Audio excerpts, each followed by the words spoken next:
button, but we're still not late because my clock still says 7. Yeah, we're sliding it. It was close. I wasn't even paying attention. You're right. I was on my soapbox and just on a roll, and you had to remind me, hey, it's 7 o'clock. Well, there we go. Now I'm seeing some numbers roll in. Somebody's watching. It's taking a little bit of Yeah. time for it to populate. I guess I got to scoot up here so the mic will pick up my voice, right? Yeah, well, we're kind of winging it tonight anyway. I mean, we've got a lot to talk about, but, I don't know. There's just so much to talk about. It's hard to sometimes figure out where to start and where to end. Well, don't we wing it every night, pretty much? Shh, don't give away our secrets. Keep that between you and I. We don't want anybody else to know. Well, what is? I mean, and we'll just have to talk about this show announcement. I don't know. I'm not 100% that I'm down with that show announcement. We're going to have to talk about that one a little bit. Uh-oh. Well, give me a clue as to what your issue may be so I can be getting my thoughts ready in my head. I'm pretty Well, quick, but it's been a long day. well, you created it, obviously. I mean, and I give you credit. You do wonderful work. I mean, it's absolutely Hey, amazing. I was But busy with the crayons. I mean, but yeah, I think sometimes you may get a little carried away with the crayons. But we'll talk about that when we come back from the break. Maybe I think tonight's going to be one of those shows where you and I are going to not agree on a lot of things, and we're going to we may be going to go at each other a little bit. But that's fine too. Uh-oh. That could be our own debate between Duke Lowry and Rex Moncrief. That should be interesting for tonight. You know you're getting old when you see a friend request from your daughter on Facebook. Hey, she's on Facebook. Most kids aren't. I don't. I really I stopped accepting friend requests because I started getting a bunch, and there was started finding a lot of fraudulent ones, and so I would message people and ask them a question to verify that I actually know them or whatever, and and then finally I just it got burdensome, so I just hadn't been doing it. But I guess I'm gonna have to accept my daughter's friend request. Yeah, let's see. Mr. Sadow says you do know that Vandy, then OU are on the SEC network playing number 6, number 10 ranked teams. Yet here I am. Well, good to have you, Mr. Sadow. I don't keep up with football. It's not that I dislike football, but I don't really keep up with it. Fishing, then hunting, and that sort of stuff are my thing. But anyway, glad to have Well, everybody that's here. who's going to win, Jeff? Yeah. What's the score? Somebody give us some score updates in the comments. Yeah. Anyway, all right. So big win for everyone. Okay. Vince's Yeah, qualifications. right. Okay. Yeah. And the school board. What's going on with the school board? Are they getting counsel from Jeff Darby? Well, it's something about this hiding immigrants in the lockers. I don't know what they're up to at the school board, I guess, but I've seen something about this. And honestly, I'll have to probably search for the letter. Maybe somebody can drop it in the comments or a link or something like that. But apparently, our school board they must have seen Darby's letter and agreed with it and decided to take action. Well, I don't know if anybody has updated them, but someone down there should communicate to the school board and the administrator that there's a new sheriff in the White House, and I'm not so sure he's real hip with all those programs and the some of what they're citing in that letter. That department probably is not even going to be there.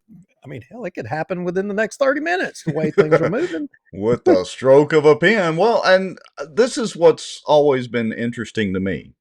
So let's say, I'm just painting a hypothetical here before we go to the break. Let's say the Bossier Parish School Board literally decides to hide potentially illegal children of immigrants in, I don't know, they lock them in a classroom so the feds can't get to them. Well, when the feds come in there with their guns, what are the Bossier Parish School Board employees going to do? Are they going to call Bossier PD and are we going to have like a mini battle? Is the sheriff's department going to get involved? I mean, is this going to be like World War III inside the U.S.? I mean, what do they plan on happening? Have they thought this through thoroughly? I don't know that there's been a ton of thinking going on here. I think there's been a lot of counting, but not a ton of thinking. And when Trump, by the stroke of a pen, decides to eliminate their federal funding that they get, I mean, what are they going to do then? They're going to try to raise taxes 40% again? What are they going to do? I don't know. Well, are we doing a break or are we just rolling straight into it? Oh, let's go ahead and do the break. What do we got? About 65, 70 something people watching now. I see a bunch of good evenings in here. Let me throw a couple of those up on the screen. Good evening, Miss Ann. Good evening. Also, the other Miss Ann. Good evening, Miss Judy. Val Baker. Throw a few comments up here. The Colonel, Rusty Maddox, all of them. Yeah, let's go ahead and do a break. Folks, y'all know the drill. That gives you about 2.5, 3 minutes to share, tag, and all that. Duke and I are going to battle it out on our own show and have lots of other stuff to talk about, including the orange jumpsuit in the show graphic for today's show. How about that, Mr. Lowry? Yeah, let's go with it. All right, here we go, folks. We'll be right back. If folks knew a lot of the back office on the politicians that they think walk on water, they would be shocked. You know, there's an old wound from a knife in my back that just is giving me heck lately, and it's just really irritating. So I have to kind of wiggle around a little bit. I titled it A Shot Across the Bow of the Good Old Boys. Just, they feel helpless, they don't feel heard, they have nowhere to turn. Some Republicans as well believe that government has the answers. And let me tell y'all something. I don't know anything government does well. Nothing.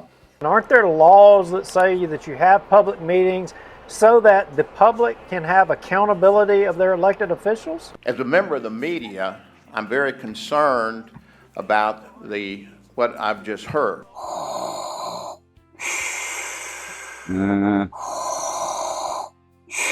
Well, I'm not thinking Star Wars at all. I'm thinking zombie apocalypse. Oh, folks coming from the border down there? Yeah, it's going to border. It's going to Mexico, buses. Doesn't mean they interpret it the same way that I do. For instance, the Second Amendment. I take it very literally.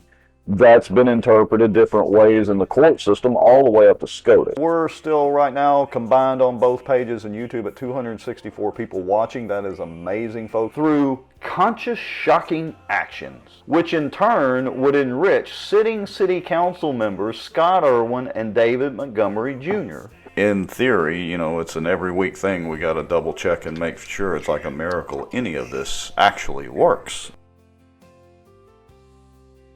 This live broadcast is brought to you by the Outdoor News, fishing and outdoors for our area. Acadiana Mortgage, over 25 years in the mortgage business. Pelican Training and Consulting. Reach out to Julie Ferris.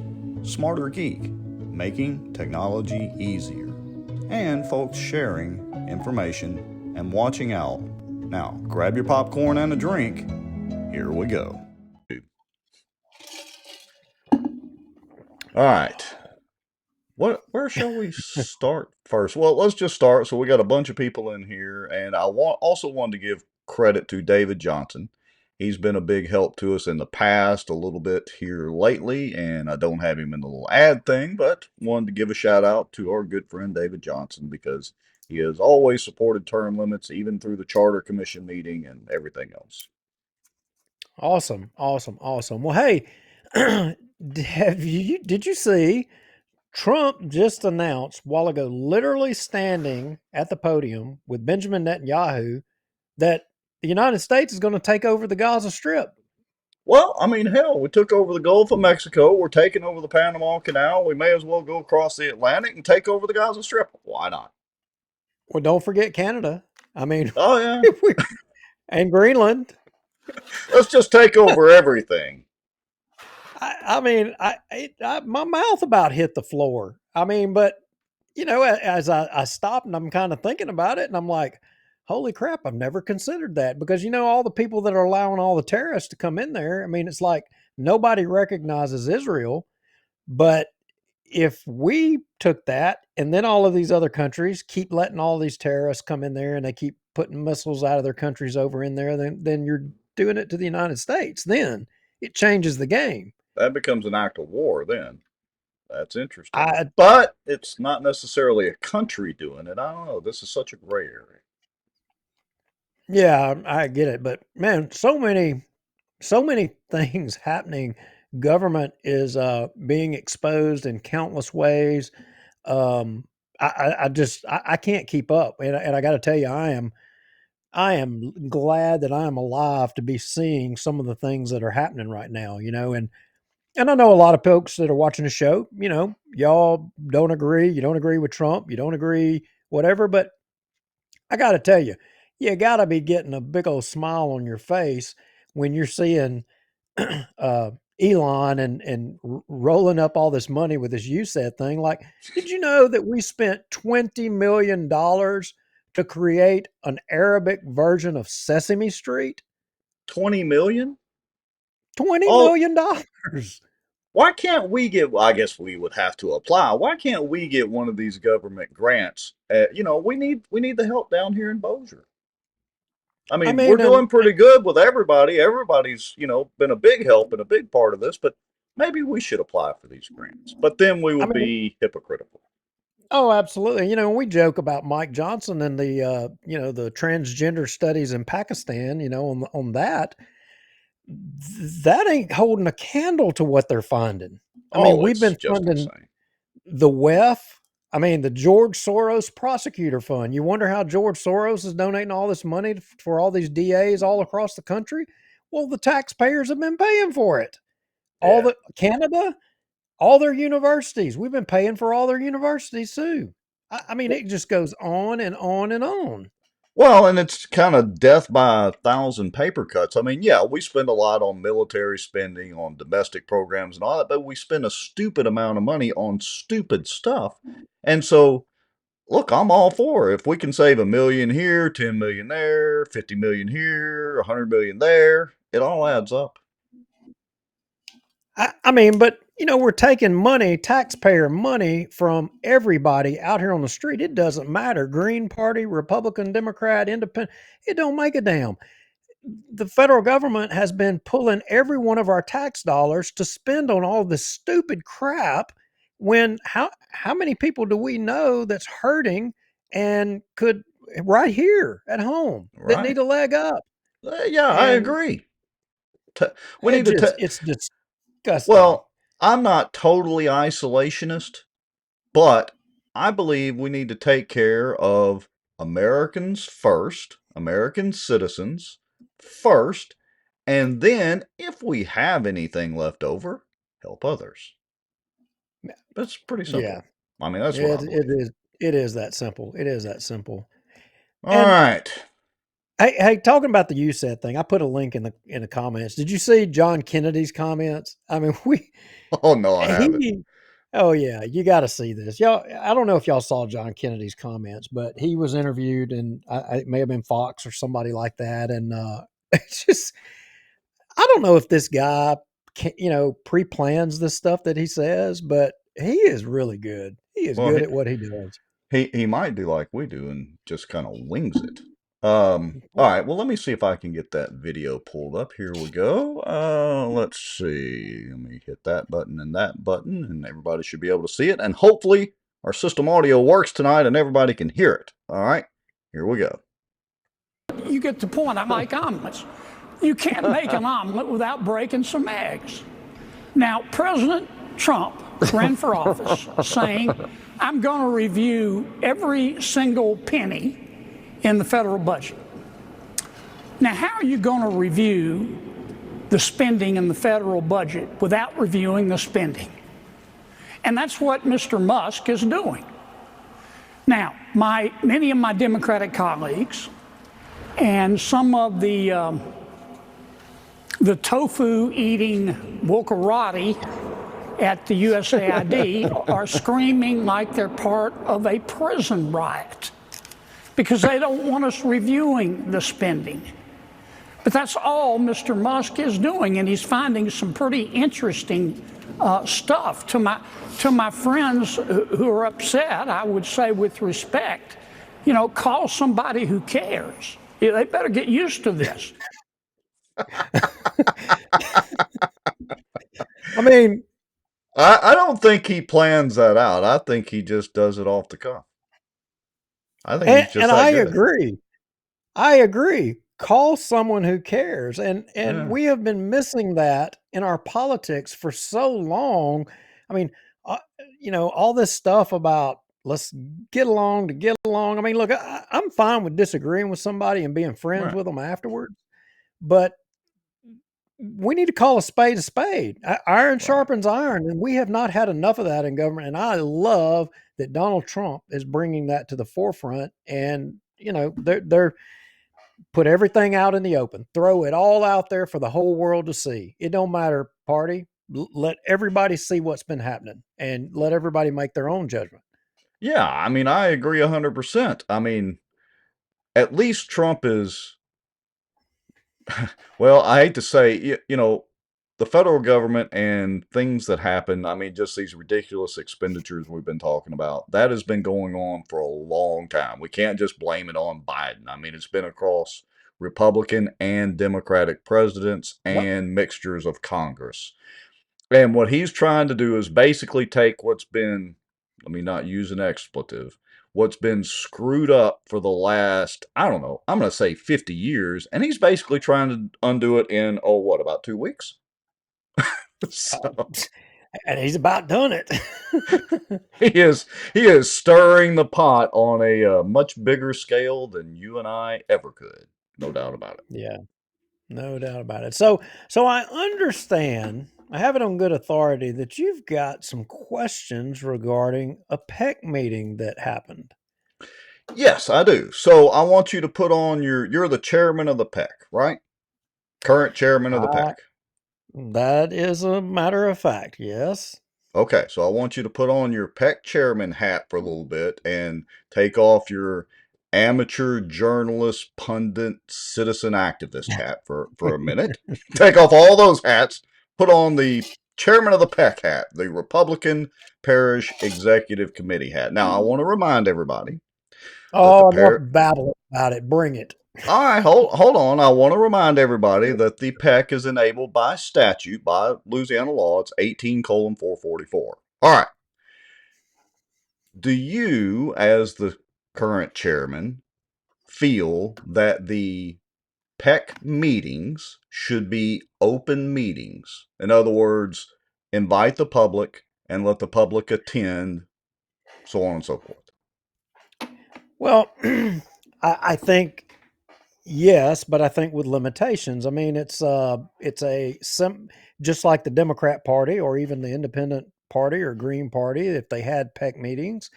I mean, I think it's a semi-private organization, but they are, I think bound by the open meeting law rules. And Okay. but government doesn't really. There's a slippery slope there and a gray area. I mean, you got to think you've got your legislature that is primarily made up of Republicans and Democrats. So there hasn't been a huge appetite to go really enforcing, restraining, the parties. And Right. I don't know that anybody could prevail making an argument if they said you violated open meeting laws. I don't think it would go anywhere. I don't even know that a court would hear it. Well, yeah, fair enough. And I actually I agree with all of what you said. And like last night's meeting, I was a guest there, or just a onlooker. You had several invited guests, which were the city council candidates, and there were other guests there. The colonel was there and all that. And so, even as a former member of the PEC, I pretty much kept my peace and had to bite my tongue through a few things and all that, but didn't want to disrupt the meeting and let you, as a chairman, have an orderly meeting. So I agree with you. I've always considered the PEC meetings an open meeting, not necessarily an open forum. Everybody needs to know their place and their order, and the committee members should absolutely have priority. And as much as we pick on the city council, some rules of decorum for those meetings.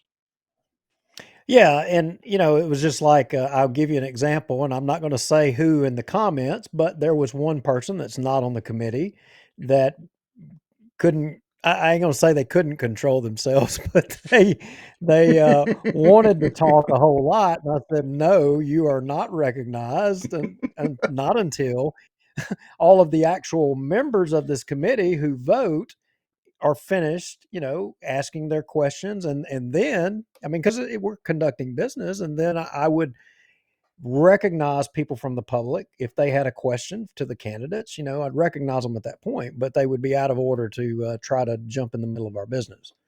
Right. And so here's the other side. The reason that I ask about your opinion on the open meetings is because, in my opinion, the PAC members on both the Democratic and the Republican side are elected. It's a closed system, but you're on the ballot. And I Correct. was one of them at one time. That costs taxpayer dollars to get that stuff on the ballot, however much it is, whatever the amount is. Both the RPEC and the DPEC are sustained largely by funds that are from the qualifying fees for the candidates. It's actually a split, if I remember correctly, a split between the clerk of court's office, the RPEC, and the DPEC. So the clerk of court's office, if I remember correctly, gets 50%. RPEC and DPEC each get 25% of those qualifying fees. Is that I don't correct? remember. Yeah, I don't. You're describing it correctly. The percentages, I can't say that that's accurate on the percentages, but the fact that there's the fees that the clerk of courts charges, yes, there's that. But if you choose to run for office and you choose to qualify as a Democrat or a Republican, there is a fee. It was adopted by the legislature and put into effect that you pay those fees so that you can run as a person affiliated with those parties. And you know that's just the way it has always been. Right. That's delineated by the legislature. Okay. Now, the only place I took issue last night, and I don't want to dwell on this too much, but I do want to mention it. There was, some discussion about Vince Maggio, of course. I mean, about all the city council, and in fairness, the Republican Executive Committee gave each candidate the opportunity to speak. I believe all of them were invited, right? Yeah. Okay. We posted a post on social media. We advised all of our members, and all of our members could or could not communicate. And I would find it hard to believe. For as long as I've been on the PEC, we've always had our meetings the first Monday of the month. Right. Always. Yeah. It's a regular thing. Candidates always come seeking political endorsements. It's no secret that we would be, considering endorsements. So Okay. if they So if they came, great. If they didn't come, So one of the PAC members, again, who is elected, and I'm going to say his name, and look, I'm good friends, or pretty good friends with Rusty. I think he's a great guy, but Rusty had some of the issues with the, let's just say, accusations or whatever that were made about Vince Maggio, all of which were true, by the way. And so correct me if I'm wrong, Duke, but the PEC was going to vote or possibly vote if a motion was made on endorsement of candidates in each of the council district races and the at-large races. Did I say that correctly? correct. And Okay. a motion was made. A motion could have been made to endorse any candidates that are running. All of the members are they can bring any motion that they want. That's the way we have conducted the business in the PEC for years, and we'll continue to conduct the business of the PEC. And a motion was raised to endorse Ruth Pope Johnson. We did it a little different than what we normally do. Normally, we have each race, we have the candidates speak to us, and then we will debate and take question and answers immediately after those candidates for a particular race speaks. Because we had so many there, I, as chairman's prerogative, changed it up to let all of them speak, and then in the end, just have a round robin on questions. And once the questions were final, then members could make motions as they felt, inclined to do regarding endorsements, and to which an endorsement of Ruth Pope Johnston was made, and that's where it went. Okay. And so then Rusty made a motion, I believe, to do a secret ballot. Is that correct? That is correct. He didn't really make a motion. He made a request to conduct the vote on that particular council race by secret ballot.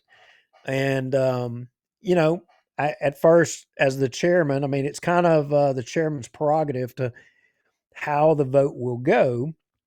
And, I wasn't opposed to it, but I had not given it any consideration. It kind of caught me off guard, if you want to know the truth. Right.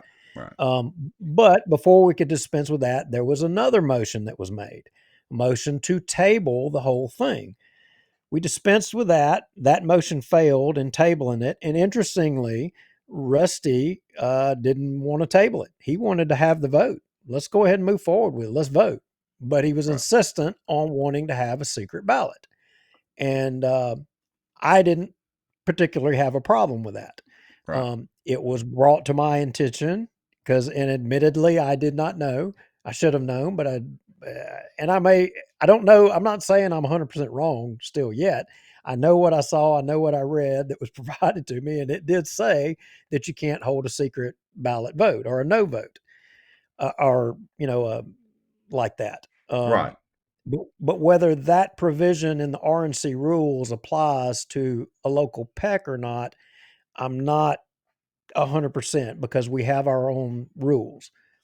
Yeah, and so I want to be clear because honestly, I brought it to your attention, and I did it in a non-disruptive way. I'd like to point out too, I was trying not to disrupt the proceedings, but I wanted you to be aware of that, or at least make the members aware if you chose to. So, according to the RNC guidelines, it says in Part D, because this is under Robert's Rules of Order, the RNC has adopted, and that's the RNC, you're correct, and of course, not the local PEC, but the RNC has adopted Robert's Rules of Order, and part of Robert's Rules of Order is that no votes except elections to office when properly ordered pursuant to Robert's Rules of Order shall be taken by secret ballot in any open meeting of the RNC or any committee thereof. So, yeah, I wanted you to be aware of that, but you're correct that I think y'all have the ability, and I guess the Democrats Yes. on their side have the ability to set your own rules. And you've never,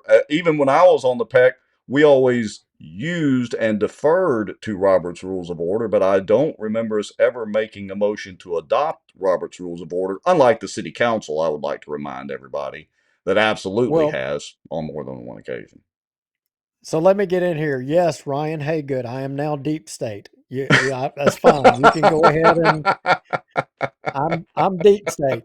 But what I would say, and so having that brought to my attention, and it was nice to have a parliamentarian there to keep me square. You know, I brought it to the attention of the members, and I said, I will leave the decision as to how to proceed with the membership or whether you want to. The truth of the matter is it wasn't going to matter because the way the votes had to go, when you have two Republicans in a race, there is a high bar to get the endorsement. It's intentionally set that way.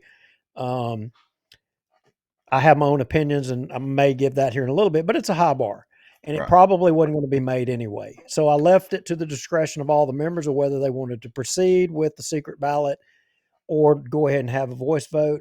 They, by majority, chose they wanted to continue with the secret ballot. We did it, and the motion failed. It failed because it required a 2/3 vote, and it didn't get a 2/3 vote. Ruth Pope Johnson got a majority of the Republican PEC, endorsement, but she didn't get to the 2/3. So no official endorsement. So no official endorsement. Okay. Well, anyway. And look, so of course the joke is, and Ryan Haygood's already kind of leading into it, but the joke here is, yeah, Ryan, I had flashbacks of our Viva Voce show and the Charter Commission, and I don't know what is Rusty. Was he learning from? Was it Vicky Whitman on the Charter Commission appointed by Vince and their whole secret ballot ordeal in a literal open meeting, which you can't do secret ballot, and that spawned the whole groundhog meeting where they had to go back and redo everything. Even though, well, anyway, I digress. So Yeah, I mean, well, yeah, I mean, look, Rusty's my friend, and he had his reasons of why he wanted to do a secret ballot, and that's fine. Maybe, I try to be as unbiased as I can while I have my opinion and who I'm going to support, and I make no bones about it. I am not going to support or vote for Vince Maggio. I'm not going to do it. right, I think Vince is a great person. I mean, I think him, his family, his wife, and all of them, I think a lot of them, they do a lot for the community. But at the end of the day, my personal opinion, Duke Lowry, when you choose to ignore your oath of office and you put your personal interests ahead of the public, it doesn't matter if you only did it one, I mean, or if you did it twice or however many other good things. It only takes you doing one time that makes you unqualified. And right. by my viewpoint, he's unqualified. And arguably, I'm not convinced that the Republican Party shouldn't censor him. Okay, I can't It disagree was with that. it was offensive to me what he did and what he's Well, and continuing to do. yeah, it wasn't just a vote that, let's say you or I or anybody else in the audience watching disagreed with on a budget issue or a Manchac issue. I mean, they literally voted repeatedly. Not just voted, they actually ignored and voted repeatedly not to put something on the ballot, not to move something forward that is required in their charter. And as we have covered ad nauseum, the word says shall. So, Look, here's the bottom line for people. I was there when Tommy, Vince, all of them stood right in down there at the at the complex, and they swore an oath to uphold the city charter.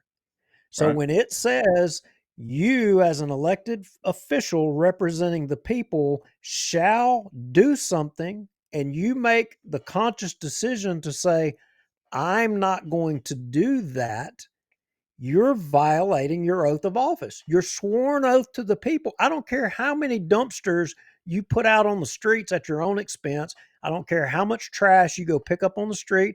I don't care if you donate the most to charities and all of that. You fail when you don't uphold your oath. When you swear that you're going to uphold something and do it, and you don't do it, you turn your back on the people, you lose your credibility just like Yep. that. That's part of this. I agree. Say it louder for the folks in the back.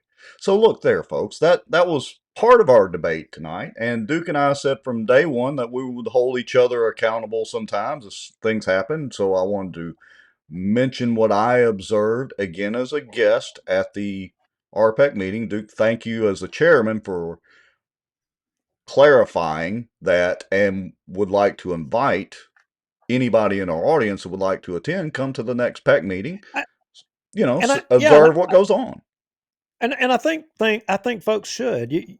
There is a lot that comes out of these PEC meetings. You'll normally, actually last night, some folks that were there that don't normally come, they were kind of like, wow, they thought that was something about, it was a little confrontational. That was Right? nothing. Oh yeah, That's that not, was nothing compared to some of the meetings. no, that was nothing at all. But I do want to bring up one more point, and it was to my mindset on the secret ballot thing and why I didn't have any. And that comes from part of my time serving on the PEC. And there's some of folks in the comments, they were there, they'll remember this. Mm-hmm. But I can remember on the PEC a time, and I'll say some names of some politicians that y'all might have heard of that were on the PEC, and some other names: Richard Ray, Oh, Bobby Edmonston, Mike Johnson.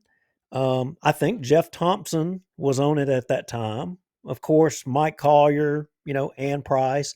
And I can remember us taking secret ballot votes on Jeff Landry for Attorney General against Buddy Caldwell. I mean, we took a bunch of secret ballot votes back then. Right. So, well, and maybe so it's been that was before my time, but I can say that during the 4 years that I was on the PEC, we did 0 secret ballots because I would have gone ballistic over that. Yeah. I'm not saying that's the reason that we didn't have the secret ballots that I would have gone ballistic. I'm saying I would have absolutely remembered that. But anyway, so yeah. Well, nobody had any major objection to it. Right. They didn't, at least they didn't voice it last night. So if anybody had had a major objection to it, I probably wouldn't have done it, but I really didn't hear that. Okay. So that kind of segues into, we were talking about the, what was going on with the March and May ballot. And so I think, let me bring up real quick, let's watch this video from KSLA, and it's about 2 minutes long. Let's watch this video.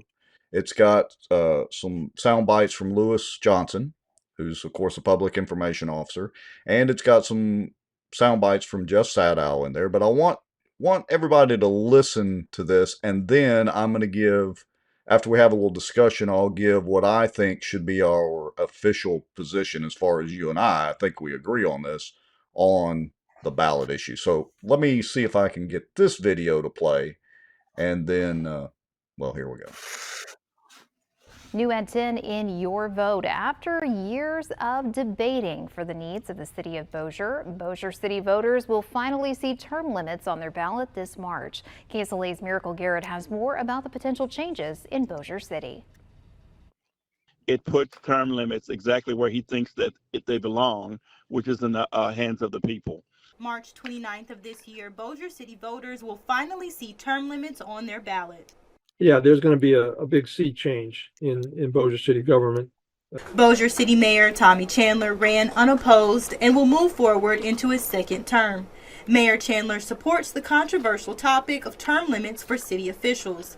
3 Bossier council members, David Montgomery, Don Williams, and Jeff Free, did not run for re-election. He's also excited about the fact that there will be a change in local politics as a number of council members will be replaced. So he'll be looking at a relatively new council. As far as the future of the landscape of politics for Bossier City, Jeffrey Sadow, an associate professor at LSUS, says the change in city council will be impactful in multiple ways.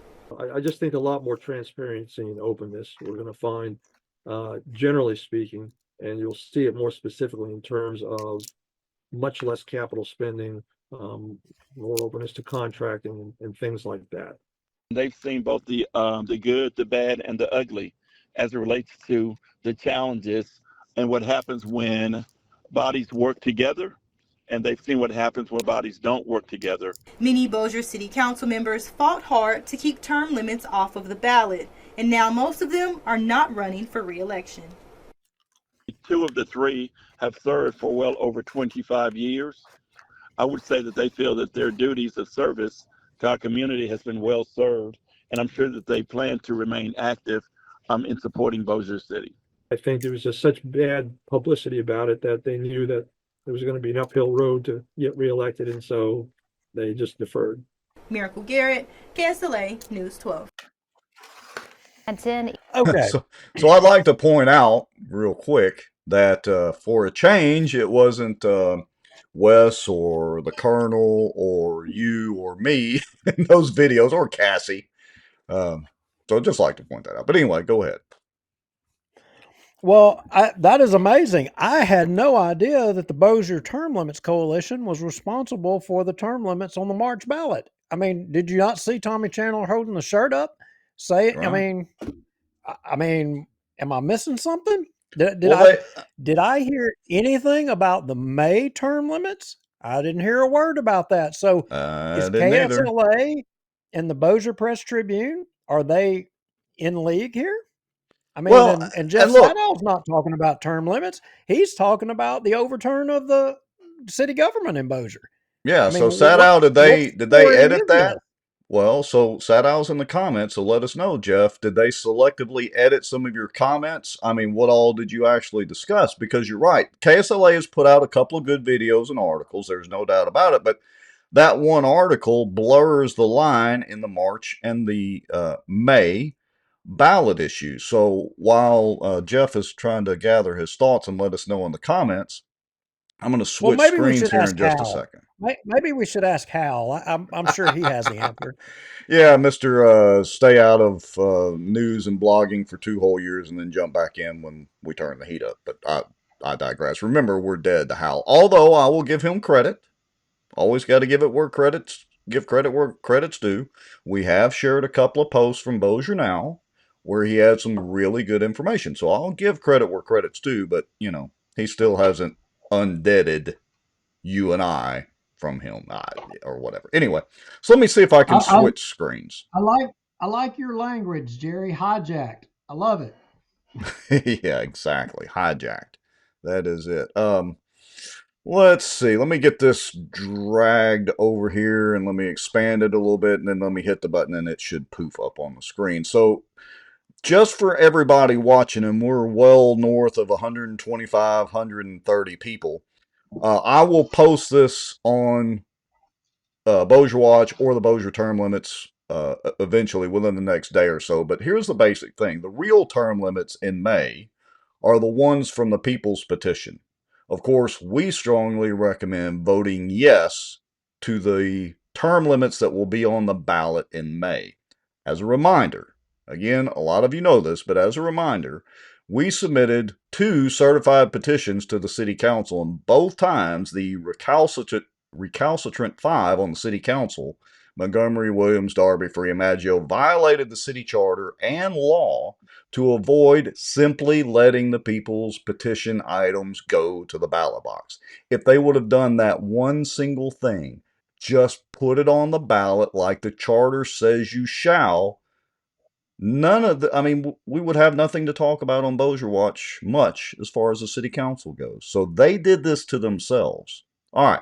They did this multiple times in public meetings, prompting the Second Circuit Court of Appeals to state in their ruling that malfeasance, which is a felony, may have been committed. We don't feel that bad behavior and potential illegal activity should be rewarded. The Charter Commission's goal ended up being to thwart the will of the people and confuse the public with a watered-down version of term limits and some token changes to the city charter, some of which may also be illegal, that whole penalizing the whistleblowers thing and all that. So we strongly recommend voting no in March to what I'm calling the fake term limits in the charter. Does that pass your muster, Mr. Lowry? It does. I mean, the bottom line is this March term limits thing is nothing more than the fake term limits to try to deceive the public. And too many people are going to go out there and they're going to vote for it thinking that this is, and that was the plan all along. That was part of their plan, and they're going to do it. But the real term limits, the people's term limits, the petition, May. And these guys knew that. They finally thought that they were going to be able to stop it completely, and they were proved wrong. And I would challenge any of you, and to all those people putting those Vince Maggio signs up, and you know how in political campaigns, you know how, and I'm going to go ahead and say it, how y'all are going to get the mail pieces, and you're going to have the sheriff, you're going to have the marshal in the city of Bossier, you're going to have Skylar Marvin, you're going to have Bobby Edmondson, you're going to have all these politicians. I support Vince Maggio. Vince Maggio is this. Vince Maggio is this. Vince Maggio is this. I want you to ask them to define for you what the city charter means when it says you shall send this to a vote of the people. Get them to explain to you, to everybody who's going to do that. I don't care if it's a supporter of his that isn't an elected official. Ask them to define for you what part of that gives Vince and Darby the ability to disregard the law. What gives them the right to be above the law? you can't do that. Yeah, You couldn't. What makes them different? I challenge you to challenge them. And if I'm curious if these politicians are going to get on out there, and that's fine. Y'all can get out there. At some point, I'm going to ask you if I see you or I get you, and I'm not. You're welcome to come on the show, and you're welcome to say and explain it. I would love to hear, what you perceive that definition is, and if in fact, I don't expect the district attorney to do it, but if in fact these candidates are ultimately brought up on malfeasance charges and are convicted, you still going to be backing that? I mean, so essentially what you'll be saying is that you're endorsing certain people to be above the law. That's part of why we started this show, was to root this out. And I don't want to have to go there. I really don't. But it would appear that we may be going to end up having to go there. Well said, Mr. Lowry. So that's the deal. And pulse in my face going. And Annie Monica said it best: no in March, yes in May. That's as simple as it gets. Vote. We've got several city council candidates running, several at-large candidates running, so vote for the candidate of your choice. We'll give our opinions on all that, of course, but on the term limits and ballot petitions, Andy said it best: no in March, yes in May. Period. Full stop. All right? Well, so, and I would furthermore, and I don't know, I may be jumping the cat here.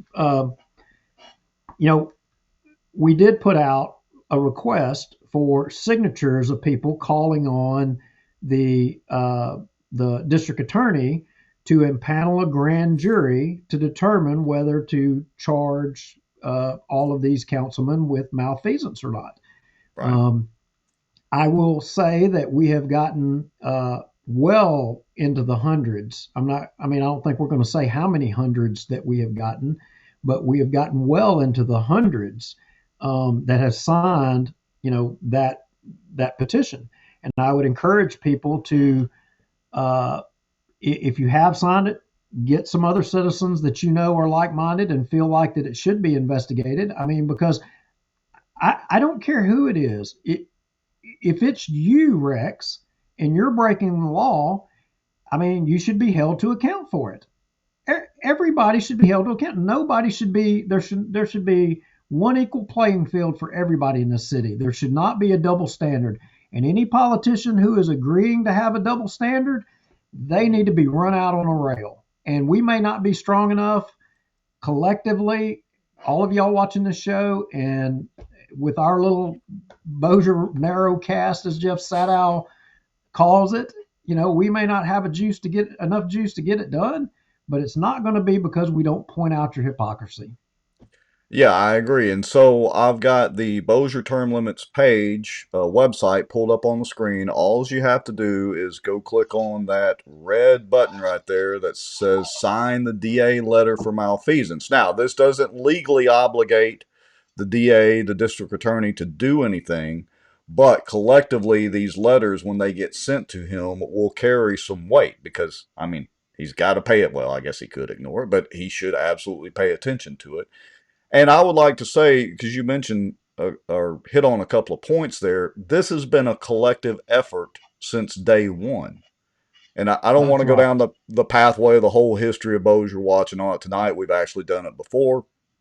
But this is, like we keep saying, the whole goal of Bossier Watch all along. We said it in the very first few minutes of the very first show, was to give everybody kind of a behind-the-scenes look on how politics go around Bossier and add our bias, add our punditry, if I can say the word correctly, to that and give our opinions on that. We are biased. We are opinionated. What we give everybody a vehicle and a platform to comment. We really don't moderate the comments unless it's an obvious troll or something gets out of hand, but I can count on one hand the number of times we've ever had to do that.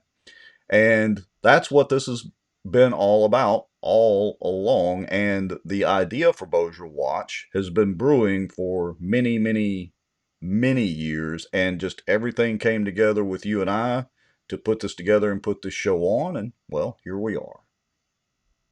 And you know, that was something a long time ago that we saw was that there were so many like-minded people. They wanted good government. They wanted things to change, but it was like everybody wasn't cohesive. They were on a different page, going different directions. And one thing, you know, Jim Wells with My Bossier had a unique platform in the past that enabled people to, you know, give their opinion and views without the fear or worry of retaliation. And in some senses, that is what has happened here. That has been missing. And, you know, I would say that this is putting it on steroids, but the whole movement is not Rex and Duke. This whole thing, we're just the two regular guys like all of you, except we're putting the time and the effort in and doing this. But it's not, all of this that's happening is not because of us. It's because of the collective of energy of all of y'all going along. You're doing your part, and believe it or not, it's cohesive and it's working and it's going together. It's making change, and that's how it's had to be. Yeah, all we do is every Tuesday night everybody gathers around and we watch the show and listen to me and Duke stir the pot every Tuesday night. That's literally all we do. And you're right.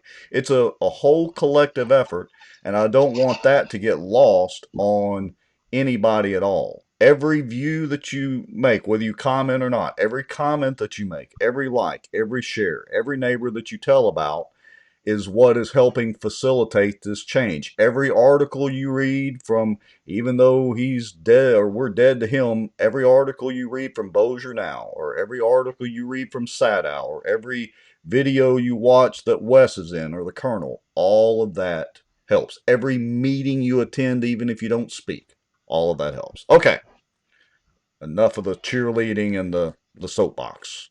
We are the Borg. We are the Borg. Hey, I think this might be the time to play that little short video that you wanted to play. Oh, yeah. I like it. All right, so folks, this is like a 5-second clip. There is an expletive that I've kind of muted down, so, you know, if you've got tender young ears or whatever, you may want to put your fingers in your ears for just a minute. But Duke found this video or saw it or whatever, and, you know, I agree with him. This pretty much sums it up in a nutshell. So here we go. We'll play it twice. I'm going to pull the whole thing down. I'm going to bring the whole diseased, corrupt temple down on your head. It's going to be biblical. One more time. I'm going to pull the whole thing down. I'm going to bring the whole diseased, corrupt temple down on your head. It's going to be biblical. So I think that sums up this entire effort by everybody in just a few seconds. That sums it up. Good job, Mr. Lowry. I agree. All right. So what's all this hubbub about Vince's qualifying affidavit? I don't get it. What's the big do? What's the brouhaha here? Well, all right. So let me set the stage for this. I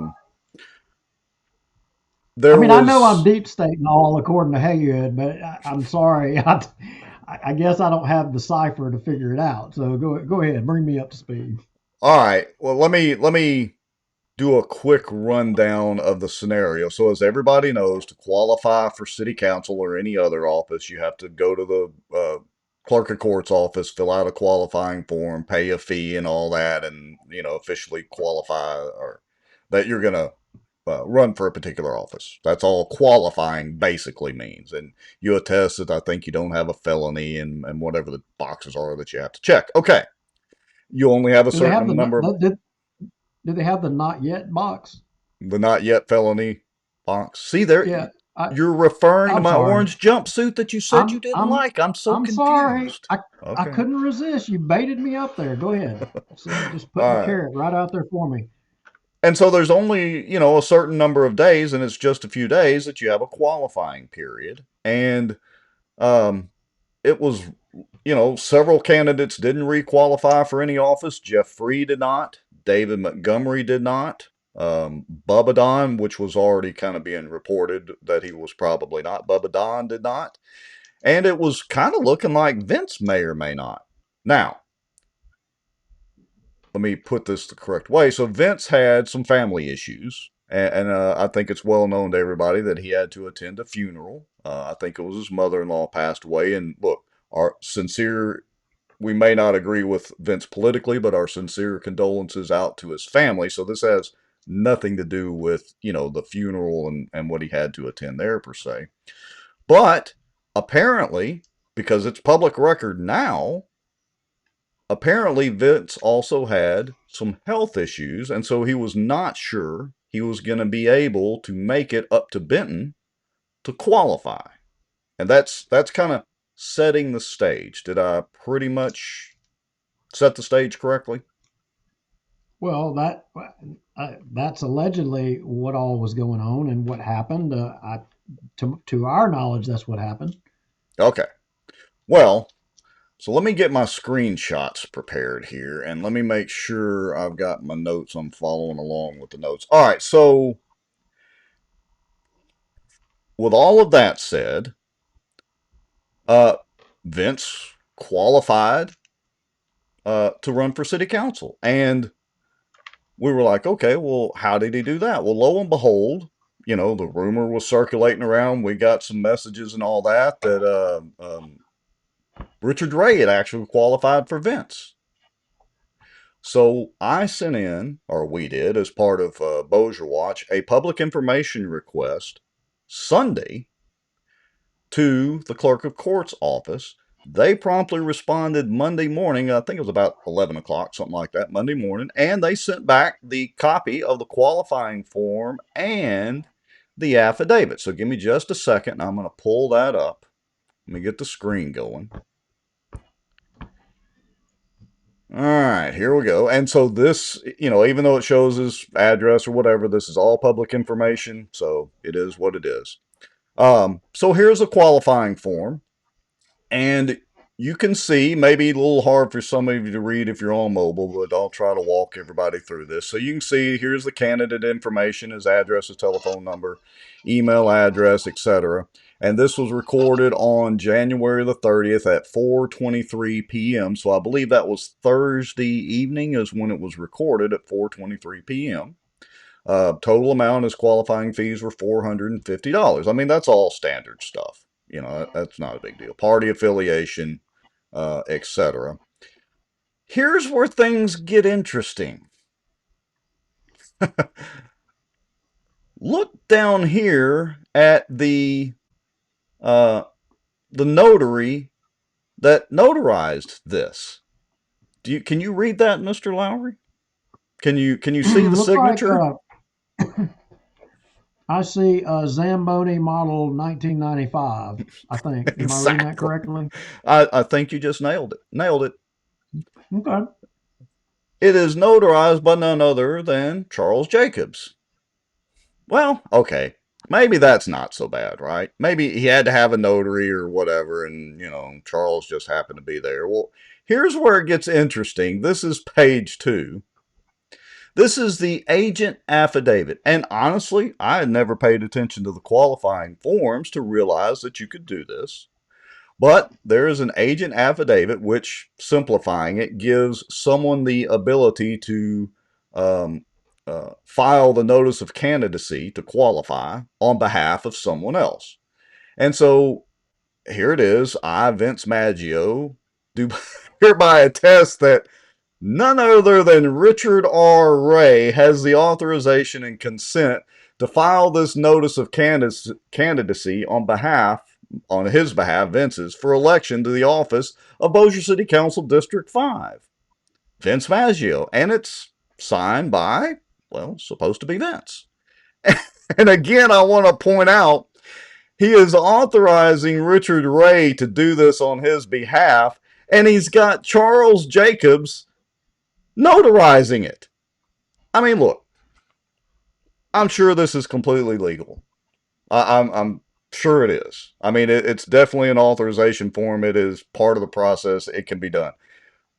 But did nobody think about what the look was going to be? When you have the sitting assistant city attorney and the city attorney qualifying on the paperwork on Vince's behalf and notarizing the damn form. Now, there's your deep state there, Mr. Haygood. If that's what you want to call it for the Bossier deep state. I mean, how much more tied in can he be? Now, I want to bring this up as well.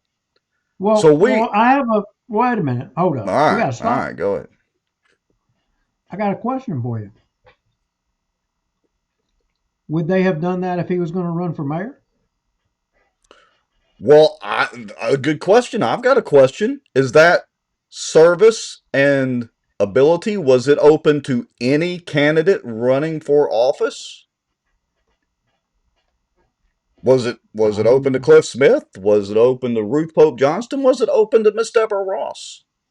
I mean, that would have saved them the trip up to Benton.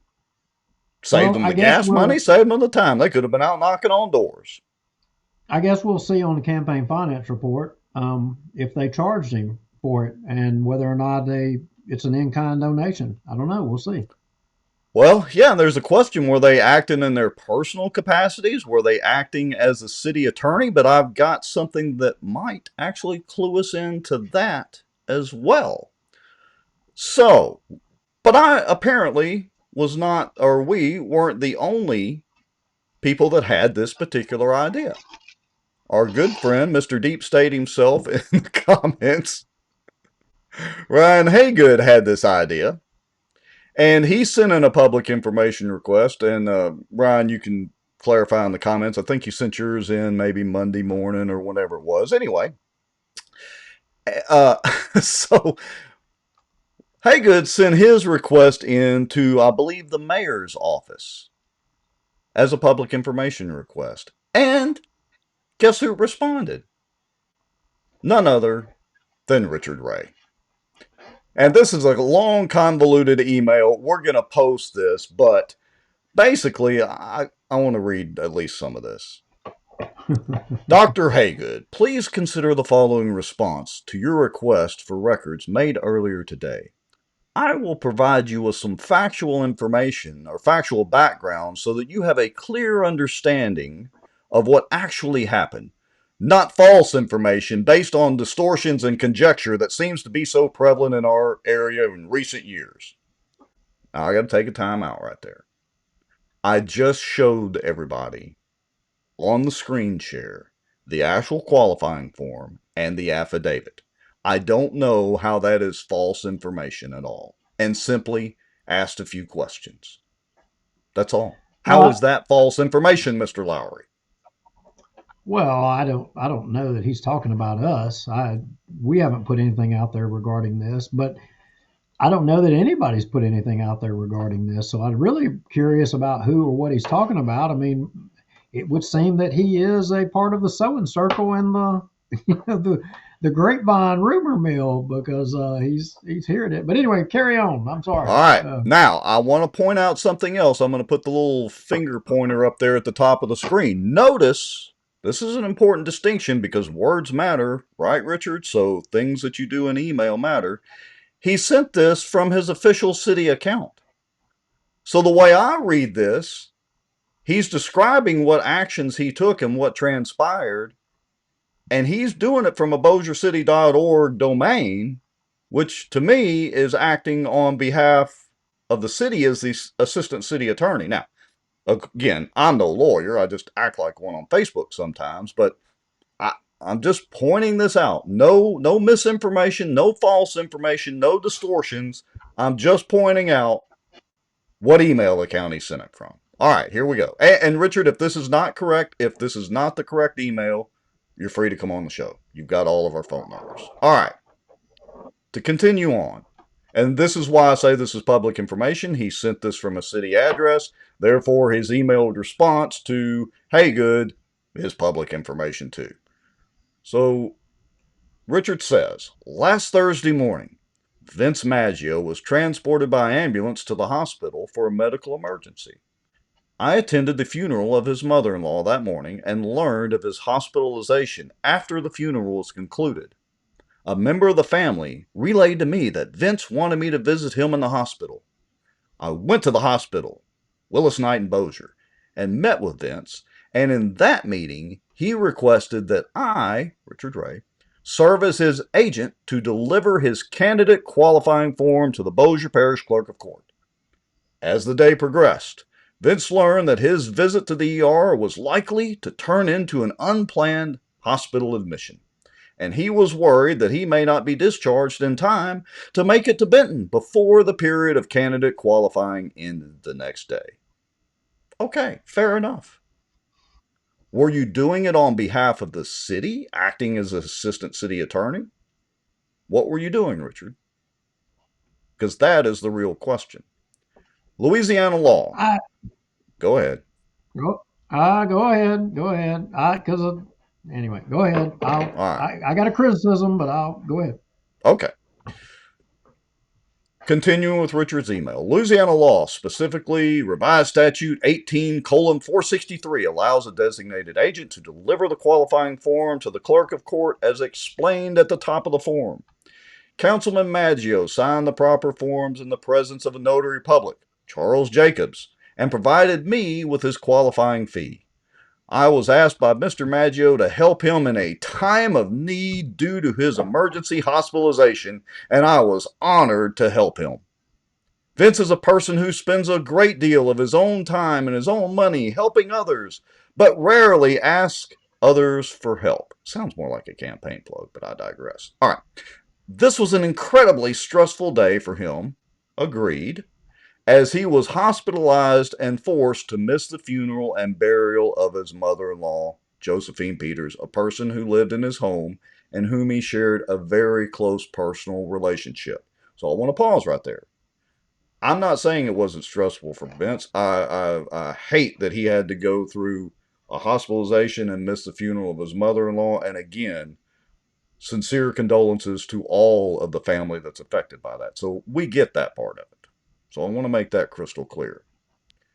But continuing on, I was proud to be able to help Vince that day, and I would do it again given the opportunity. Attached are the documents relating to it, blah, blah, blah. These documents are publicly available through the Bossier Parish Clerk of Court and therefore not subject to disclosure as a public records request. That's kind of odd. But, and I highlighted, are provided to you as a courtesy pursuant to your request, as is the rest of all the drivel that he had up there. Pursuant to the request of the clerk, I provided copies of both the front and back of my driver's license, as well as a copy of Mr. Maggio's. We don't care about the driver's license. I was told by one of the deputy clerks that those documents would be shredded, but I had no idea whether they were or not. I did not retain copies. Again, from our standpoint, we don't care about the driver's license copies. Other than what has been provided as a courtesy, there are no records responsive to your request. And I again want to point out, what signature did he use down there in this email? Yeah, he did. But I mean, Haygood sent the public information request to the city. So, I mean, it would be, he didn't send it personally to Richard Ray. So it would be practical that he would get a response back. But why didn't Richard Ray just send the records responsive to the request, say, thank you, Dr. Haygood, here they are, and that's it? Why the whole soliloquy? Look, I will concede it looks like crap, but I got to tell you, I feel dumber for listening to all this. Because I'm sorry. Is there any question about what side of the fence Richard Ray and them are on? I mean, who's surprised by it? I know. Wait, time out for a second. Time out. Haygood, I need you to put another deep state comment about Duke so I can flash it up on the screen. Yeah, call me deep state, but I mean, what's the big deal here? I don't get it. I mean, so what? I mean, I have no illusions about where Richard Ray and Charles Jacobs stand. Oh, I agree. They're I not on agree. my team. They're not on what I say is the public's team. And Vince is not on the public's team. Does Vince do good community things? Does he put dumpsters at his own expense within his district? Yeah, he does. But you know what? The truth of the matter is if you were a good politician, you wouldn't have to be spending your own damn money to do that. You would have your city government that you're running making sure that it was done. Ooh. That's what it is. That's what it's about to be a good public servant. I mean, and preach it, brother. Preach it. I take back my deep state comment now. I mean, I feel like I'm on a damn ride at Disneyland or some shit here. Pardon my French. Let's keep going. Now, so we're going to address this other deal. And, well, here we go down this rabbit hole because there have been some questions, like Rusty Maddox just asked, did Ray and Jacobs both go to the hospital? That's a valid question, so I'm going to put these up. So this is Vince's signature from 2023, pulled from one of his campaign finance forms. It's all public record.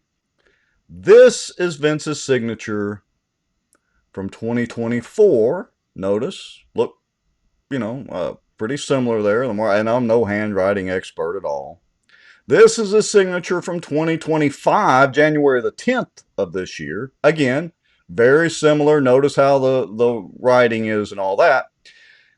And this is a signature from that dadgum form that we just looked at. I don't know. I'm just putting it out there. That's it. I'm putting it out there for commentary. That's it.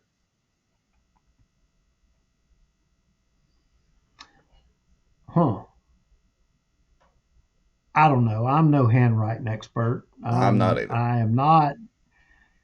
I mean, look, it doesn't matter. That doesn't matter because if Vince Maggio is called to carpet to say, did you or did you not, sign this or do whatever, he's going to say, yeah. Yeah. He's going to say, yeah. And either way, he gave them permission. There's no doubt I don't think there's any doubt about that. So it doesn't really matter. I'm just putting it on the screen, folks. Y'all decide. Whatever, it doesn't matter. And I agree with you, Duke. It doesn't matter.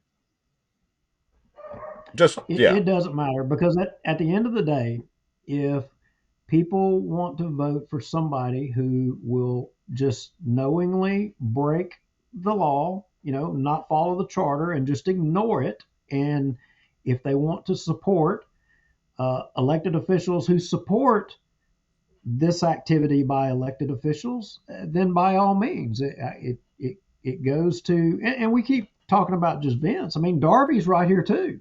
I mean, and there's plenty of comments, plenty of public comments by these folks, about their intent. They can say that or try to waffle and say, well, it's based on advice from attorneys or this or that or whatever. Well, that contradicts some of the other comments that you've made through the course of this thing. Just because, anyway, it's all in public record. Yeah, it is. We'll see how it all shakes out at the end of the day. Yeah, y'all can go download the same documents. These are not super top secret. We're not sharing information that's not public record anyway. But I think Haygood actually sums it up pretty good here, so I'll put this comment up. Rules for the peasants, not for the deep state. Let them eat cake. So, that's the deal on Vince's qualifications, and hence, let me move this out of the way, hence the little graphic here that you kind of sort of took issue. As a matter of fact, let me turn, there we go, which most of you may have seen if you're watching the show. And let me remind everybody that political satire has a long history in free societies and especially in the United States. So remember, this is all political satire. They are public officials. The bar for what we can make fun of them about is much higher than a common, everyday peasant such as us. Well, look, I don't know, and a lot of people are going to take offense. Probably Haygood. Let's give him the opportunity to call me deep state for the third time. I don't know that I can just agree with the.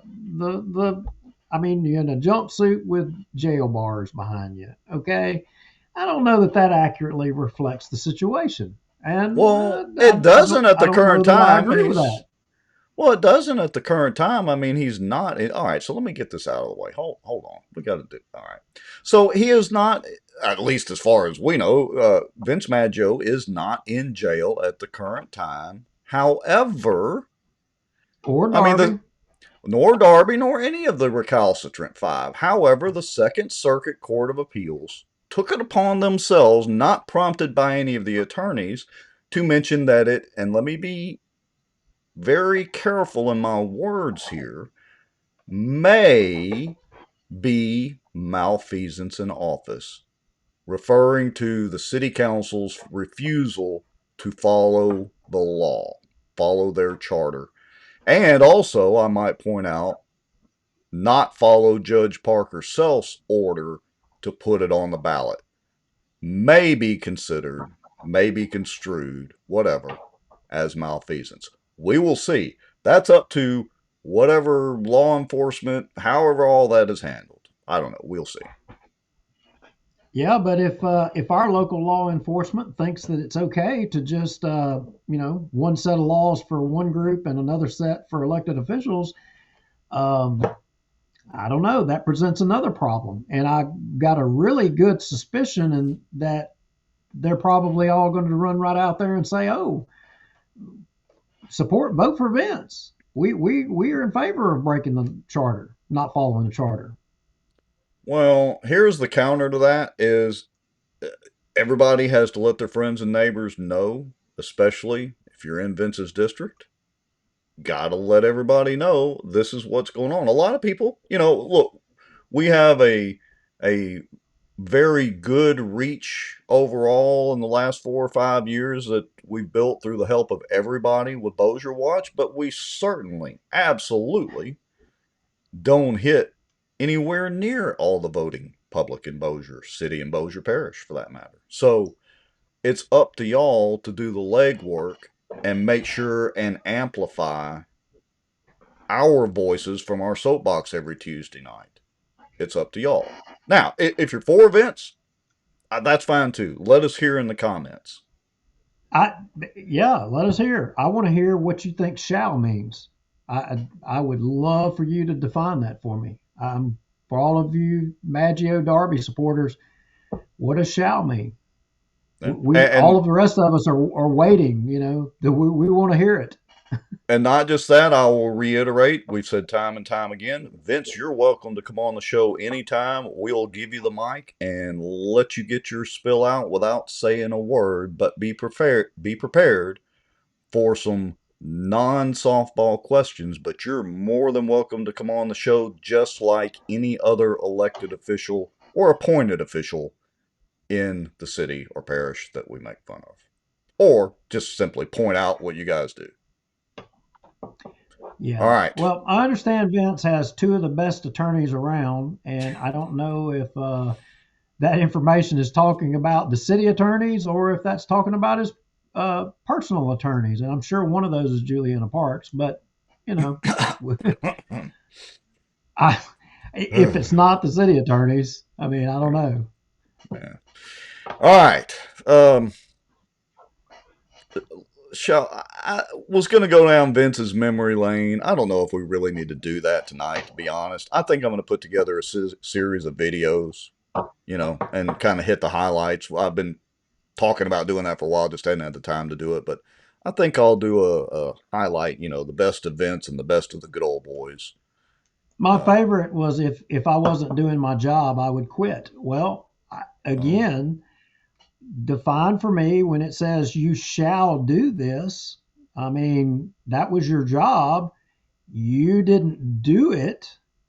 So, I mean, are you going to quit? Well, what? Let's go back down memory lane, because it's one of the few times Vince has actually spoken up at any of the council meetings. Let's see. Hold on. What was that about the 108 mark? I think. Oh, I don't even remember, but I just remember the comments. I mean, All right, so folks, just so y'all know, y'all can pull up this same exact video. It's the July the 18th, 2023 Bossier City Council meeting. It is a public meeting. So, yeah, let's go down memory lane and let's refresh ourselves with what Mr. Maggio had to say. I've been in the city my whole life. We own one of the oldest stores in Bossier, 100 years old. I ran. Oh no. Hold on. Crap. Technical issue. Hold on, folks. I don't think he said that. Yeah, I don't think he did either. The councilman got there. The mayor's was elected. All right, here we go. Store. Look at Bossier City today. Why do you think everybody's moving here? Safety, clean, schools. That's where I ran to make it better. You know, I fight for my district. I work for my people. You know, every 4 years it's a new term. If you don't like what I do, vote me out. If I wasn't doing my job good, I would quit.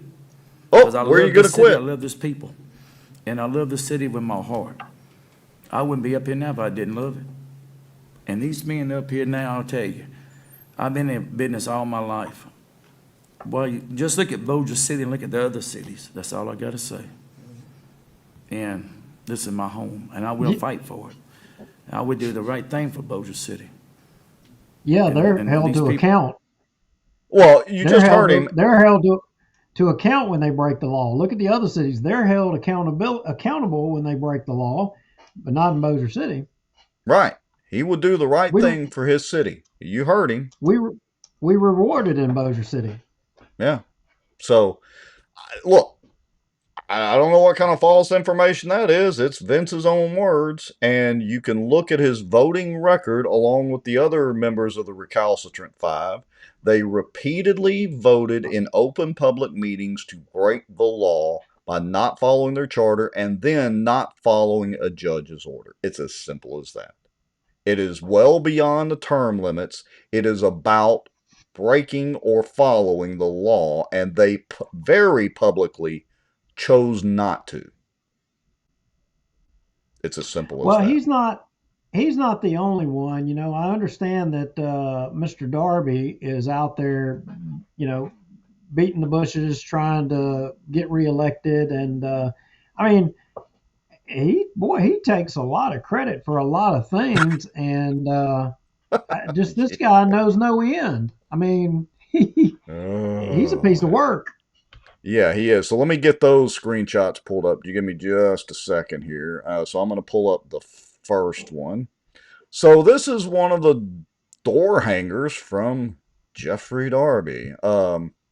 Let's see, what all is he taking credit for? Lifelong resident of Bossier and District 2, widower and father of 2 daughters. Okay, Master of Arts and BA from Louisiana Tech. Licensed professional counselor for marriages and families. He's a therapist. Youth minister. Hey, that's good. Business owners, vision integrated programs. I'm not really sure what they do, but okay, whatever. Independent, current Bossier City Councilman, District 2, past president and vice president. Well, I mean, that's good, but they rotate every year anyway, so you're going to get it, except for Chris Smith. Accomplishments that prove experience matters. Go ahead. Okay, now bring up the next cuts with the Spanish version. Come on. I mean, is that Honduran? Is that Spanish or? That's close enough. They speak Spanish. Yeah, I mean, okay, yeah. Well, their dialect's different, but I want to see that one. That's the one I want to see. I guess he ain't putting that one out, is he? I agree. Now, so accomplishments that prove experience matters. He's one of the councilmen that voted repeatedly against term limits and following the law. Oh, I'm sorry, he didn't put that. He put the only councilman who fought and voted against a 2% water and sanitation increase. Okay, I don't think that is entirely accurate. We're going to have to do some fact checking right there on that one because so he's saying he's the only one that fought it? He said, I'm the only councilman. Again, not misinformation. This is his door hanger. We're not making this up. Well, okay. Just all I want to see is the part to where he was defending the cats and dogs being ate in his district. That's where I want to see. Well, but Duke, he mentions right here in the next line, he says 2021 to 2023, $350,000 spent on a monument to tax dollars with all of our names surrounding it on a stupid roundabout that nobody wanted. I'm sorry. Oh, he said he spent it on streets and sidewalks projects and $2 million for sidewalks and other upgrades scheduled for 2025. Notice he didn't mention the damn tower of tax dollars. Why would he not mention that? I think his name is on that thing. Why would he not mention that in his own door hanger? That's a major accomplishment. What? Why didn't he mention about the overpass to Benton, and why didn't he mention about how much money the city's lost during his tenure to the Link Coleman lawsuit? There's a lot of things that he's just not putting on there for some reason. Memorable things. I mean, highest debt per capita. I understand it of any city in the state of Louisiana. I don't know that I see that in there. Like, he's been a city councilman since, like, what, 91, 89, or 88? I don't know. Somebody correct me in the comments. A long time. Like, I was just out of high school. I think when they created councilman, he was probably one of the first. Yes, along with Moses. All right. This is an interesting one. Let's see. Street flooding on Hamilton Road underpass, subdivisions, Glendale, Coleman Park, secured $4 million for the new senior center to be built in 2025 and 2026. Oh, this is it. Listen, look at this right here. Let me put the little finger deal right here. Authored the first signage topper to honor first responders. But I got to correct him. It might be the first signage topper to honor first responders, but it's darn sure not the first signage topper. Miss Ruth Pope Johnston brought that up at the last city council meeting, if I remember correctly, what the actual first topper was. And I don't think there's a topper of any first responder within Bossier City. But, I digress. It is election time. And did he not author that or do that here just within the last couple of meetings? Because he knows that he has an opponent that is out there campaigning her butt off, working to represent the citizens of Bossier. It's almost as if, when he's encouraging the former president to bring more illegal aliens into our community, against the law. I mean, what is he going to do? Just trying to start supporting Donald Trump next week? Oh, that's right. He's got a resolution to, compliment Donald Trump. Now he wants to say that he's all on board with getting rid of all the illegal aliens. One week he's bring them all. Now he's, get rid of them all. I mean, and what changed? Oh, well, and he skipped the meeting. He skipped the meeting for his own damn ordinance proposal. So Jeffrey Sadow corrected. Well, let's see. Let me put this one up first. Jeffrey Sadow says 1898, 93, 97 through 2025. I think that is correct, Sadow. He probably has been there since 1898. So, 89. Yeah, I thought that's the year I graduated high school. 1989. And I'm in my 50s. Well, I mean, look. Here's the thing. Once he gets that felony hung around his neck, along with his compadres, I mean, win or lose, he's out of there. So, you know what? He should have put at the bottom, potential felon, vote at your own risk. Proposed salary study that led to pay increase for all city employees. Oh, I didn't know the pay increase. It was Darby that did it. Well, it's a shame you didn't follow it because you threw it right out and went for a $500 across the board for everybody, even giving people that didn't need it a pay raise. Spending more money, but yet you're saving the city of Bossier tons of money. I mean, hey, correct me if I'm wrong. Wasn't Darby around when they laid off a bunch of cops in Bossier? Cops and firemen. I was there. You daggum sure did do it. Oh, why didn't he put that on this door hanger? That's a major Oh accomplishment. no. I mean, he should. I mean, he was there during all of that and mismanaged. And I mean, I can remember. Um, I can remember a lot, but we don't have enough time, and I don't want to run everybody off, so I'm not going to go there. But I can tell you, he can say all he wants that he's a friend of public safety. He's not a friend of public safety. Never has been. He's went right along. He has been a friend of certain council members to run roughshod over the city. That's what he has been. But Dookie says right here he established and was the chair of the first responder committee to find funds to hire more police officers.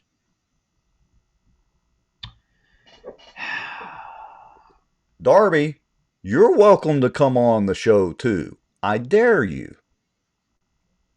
We'll give you the mic and mute our mics and give you 10 minutes. You can say all you want, but then you have to stay on and let us ask you a few select questions. Won't happen. All right. Miss Jerry says, I love Bossier Watch. We love you too, Miss Jerry. She loves the sarcasm, but the topic is so very sad. Yeah, I agree. Well, I want to remind folks, and us talking about the illegal immigrant things, I want to make another point. And Rex, which councilman, when Alice Boyer tried to raise the issue to the council to have the council address the subject of illegal immigration in Bossier City, which councilman stood up and said, "I think we need to address that"? Do you remember Vince Maggio standing up and saying, I think we do need to address that? Do y'all remember that? I remember that, but I don't remember anybody standing up and doing that. I remember them escorting Miss Alice Boyer out by the city marshals. And here is the letter. So by your silence, I mean, I'm guessing that means you condone more refugees or whatever you want to call them to make you feel good. I guess you condone a problem with illegals or illegals being dumped within Bossier City. It's hard to argue with that, but look, there you go. There's the letter. He signed on to it. It's, as of the beginning of the show, still online. He's the only person from Louisiana, the only elected official from Louisiana that has signed this form letter. And yet they still refuse to talk about it at the city council meeting. As a matter of fact, Miss Alice, correct me in the comments, but I think you tried to bring it up a second time. They tried to shoot you down then as well. Kicked her out, silenced, and Vince went along with silencing the public and bringing things up. I mean, look, I get you want to have orderly debate and decorum, but, Vince had a choice. He said he was going there to represent the people, and, Darby checked out a long time ago about the people, but Vince had a choice. He said he was going there to represent the people, but when he got there, he didn't sign up for the people. He signed up with the other guys, the guys there. And at one point he said, I stand with y'all, talking about the councilman, not with the people. He said, I stand with y'all. That's what he said. It's on video at a council meeting. I would like to bring up a good point. Miss Alice says we can't have felon names on monuments either. I wonder can we go over there with Sharpie marker and cross out their names if the DA ever does anything about this? Just a thought. Well, I can't wait to see the vote for felon shirts in North Bossier or, Central Bossier or Darby's district. I mean, yeah. Well, and look, I got to bring up a comment from Miss Jessica Langley Maddox and also from Haygood. No city councilman spoke against it. None, including our two favorites. That is correct. They could have spoken up. Well, I mean, so, but Bossier City's not the only ones getting in on the illegal immigration and, not having a problem with it in our community. I mean, and I might point out that Bossier Parish is a majority Republican district. And honestly, this is bipartisan. It's not even a Republican issue. This crosses party lines because there is a whole lot of Democrats that feel the exact same way and feel strongly that illegal immigration is not in the best interest of our community, and they detest it. Case in point, the Bossier Parish School Board. I mean, I had no idea that you have non-citizen kids being allowed to come in and use resources in our schools, taking away from all of your kids. And you can't say it, they don't, because if they can't even speak English, I mean, the teacher, there's no way the teacher's able to manage that. She's got to teach a class in English, but then somehow or another she's got to figure out and navigate teaching someone that doesn't even speak English, or a kid. And why is all of that? If I understand the situation correctly, it's all so they can get federal dollars. It was all. Yeah. I mean, do we want our politicians to be representing the best interest of us, or just to be trying to get as much money as they can? However, I mean, it's almost as if the you said thing that, you're all good with giving the WEF money so that they can put the COVID thing on everybody and all this other crazy crap, or DEI. I mean, good grief. When is the school board and when is our elected officials going to stand up at some of these meetings and say, bull crap, we're not going to stand for this? But no, you put the money above, the issue and the anyway, go ahead. I'm stopping. Oh, no, you're good. I just want to point out, because I've said it before on the show, and I think, but correct me, Duke, I think you mostly agree with me. Look, I'm all for immigrants, legal immigrants. Our country was founded by immigrants, and I'm all for that. People that are being persecuted in their country. We have plenty of land mass here. Come in legally, follow our laws. The first thing that you do when you enter this country does not need to be violate our laws. It's as simple as that. Absolutely. So yeah, no doubt about it. And there's a lot of immigrants that want to come here and because the bottom line is let's all face it. There's a lot of us that there's jobs and things that we won't do, that we don't want to do. Is it because we're smarter or anything like that? But it's just we moved past some of those jobs. I'll give you case in point. Rex, Kara and I, we had a oil field service company. There were jobs that we had that, regular people just didn't want to do.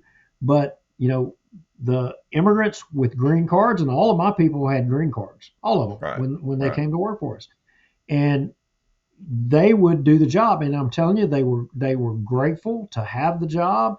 They worked their butt off, hardworking as can be, but they did it the right way. They had their work visas to be able to come over and to get a job and to do that. Mm-hmm. And I've got no problem with that.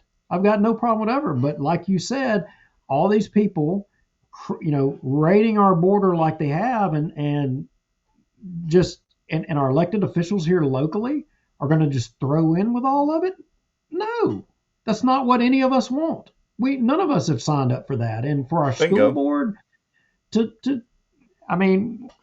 I think we got to show exactly what they did and what they said, and to put it into context. Do we have it handy? I thought I had put it in the folder. Okay, let me double check. Let's see. I do not see it. No. Hold on. Let's see. Give me a minute. Hang on. So I got it. I got it. It's in there now. Okay. See, folks, we are amateurs. We keep saying this, but it is true. All right, yeah, here we go. Okay, give me just a second. Let me do a little clicking there. Let me get rid of Darby's crap. And let me drag this over here. So this is the letter that we're talking about, folks, and it may be a little hard to read, so I'm going to go through this. This was written on January the 28th, 2025. This is Dear Parents and Guardians, again, from the Bossier Parish School Board. We at Bossier Schools recognize the growing fear and uncertainty among many of our families regarding rumors and news reports that U.S. Immigration and Customs Enforcement, otherwise known as ICE, agents may appear at schools, and we want to take this opportunity to address those concerns. First and foremost, we are unwavering in our commitment to fostering a safe, supportive, and inclusive environment for all students.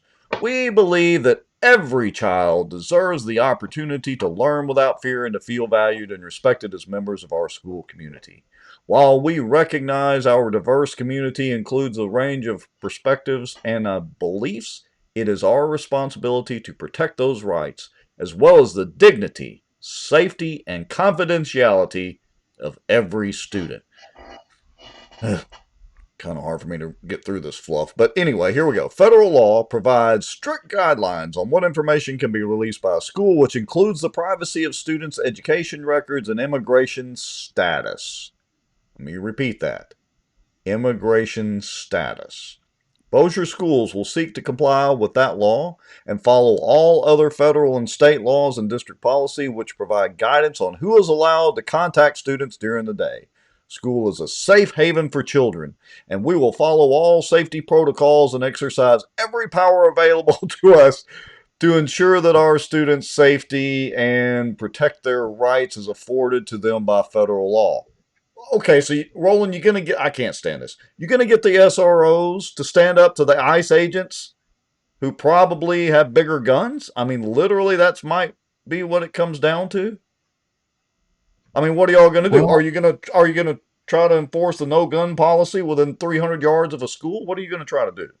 Well, he cites the federal. I mean, are you saying that schools are going to be a sanctuary place for illegals? I mean, that's kind of what I'm wondering here. But he's citing federal law. Last I checked, Trump's fixing to get rid of the Department of Education. I'm thinking that's the federal law you're talking about. What are you going to do then? Well, is the Bossier Parish School Board literally advocating for teaching kids to disobey the law?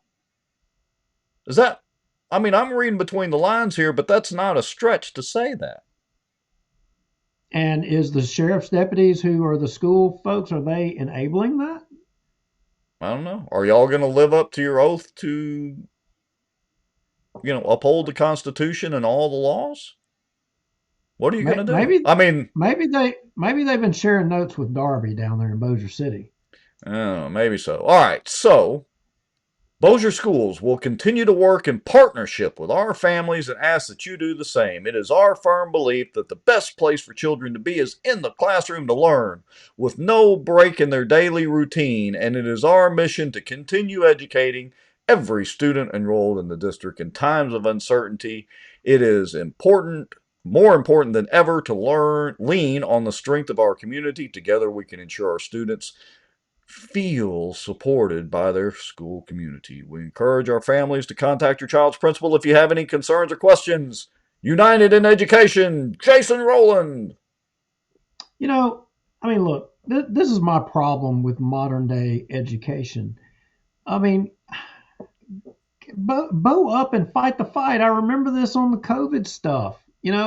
I truly believe that the decision making on COVID and you had a few folks, both of them are legislators now, that they're in the end, Bossier Parish School Board was the first one to take action regarding the COVID stuff, but before that they were all hamstrung because they have, and I don't know, we have to check, but they still have, I think, that firm or attorneys that were tied, and we showed it in one of our previous shows, tied to John Bill Edwards on the COVID stuff. And I would be willing to bet they've got the same attorney and firm that in my opinion has a left-leaning or liberal slant to them, guiding them on this and policy here the same. And I mean, I just, why can't we get local elected officials to stand on principle and fight? Case in point, Brian Hammonds. Brian Hammonds, you love him or hate him, but the one thing about it, you know what? He doesn't hold back. No, He he doesn't hold doesn't. back. He just lets it have it. And if these people on the school board, if they're all for illegal immigration and shielding, then by all means step up there and say it. But if you truly believe it's wrong and you think, say it, Yeah. say it. Yeah. And I just not enough people are in local government and are just not stepping up to the plate and being a badass. That's the bottom line. Yeah, and look, I want to say this. To be honest, that whole letter from the Bossier Parish School Board, it's probably some grandstanding. There's several comments going by that the ICE agents aren't going into a school unless they're an adult. Honestly, that's probably true. And so I see that letter more as grandstanding than anything else. That's it. It's marketing. I mean, they may as well. What's that head cheerleader chick's name that works for the school board over there? Well, oh, the cheerleader. You talking about the head cheerleader? Yeah. Yeah. Anyway, her. She probably wrote that. They should have had her read it. Anyway, yeah, I digress. Maybe so. All right, Mr. Lowry. Do you have anything else that we shall ponder on tonight? I don't know. I think again, I would encourage people that if you know people that want to see the issue or question of whether or not the Calcatrant 5 in Bossier City committed malfeasance, and you want to see a jury of their peers make that determination rather than a politician, then you should sign that petition and make your voice heard. The more the merrier. I mean, we've got a lot already, and to everybody that's already signed it, thank you. We have them. We haven't turned them in yet because we still get a few every couple of days, and we need to kind of remind folks about it and make sure that people know we want resolution to this. We're not going to let it go away. We don't want our politicians to be able to have free reign to just be lawless, that they can disregard laws as they wish. And, I mean, the good thing about this, Rex, is we're going to get to see which other elected officials condone, breaking the law. We're going to get to see that. Right. It's going to be glorious. as that video said. Oh, yes, it shall be. Come crashing down and it's be biblical. It shall be. Mr. Crockett is reminding everybody to like and subscribe. I would like to say like and subscribe. You can do the subscription thing if you want, or if not, look, you can consume the content for free. It doesn't matter. That does help pay for the software and all those cool toys that we use to do all this digital stuff and all that. If you want to go over to YouTube and watch us on YouTube or on X, you can do the same. If you go to YouTube, subscribe to the channel. Unlike the Bossier City Council, you will get notifications if you choose to on YouTube with our channel. So it's pretty simple. And of course, there's always Proton Mail. So if you want to make a comment anonymously or share some information, use Proton Mail, make your own account. Don't put any identifying information and send it to us at bossierwatch@protonmail.com or bossierwatch@gmail. And we do read those emails. As a matter of fact, got a couple of them I need to read and see if they're spam or see if they're legit emails. All right, close it out with our video. It's going to be biblical. It's going to be biblical. We're out of here. I'm going to pull the whole thing down. I'm going to bring the whole diseased, corrupt temple down on your head. It's got to be biblical. We're out of here.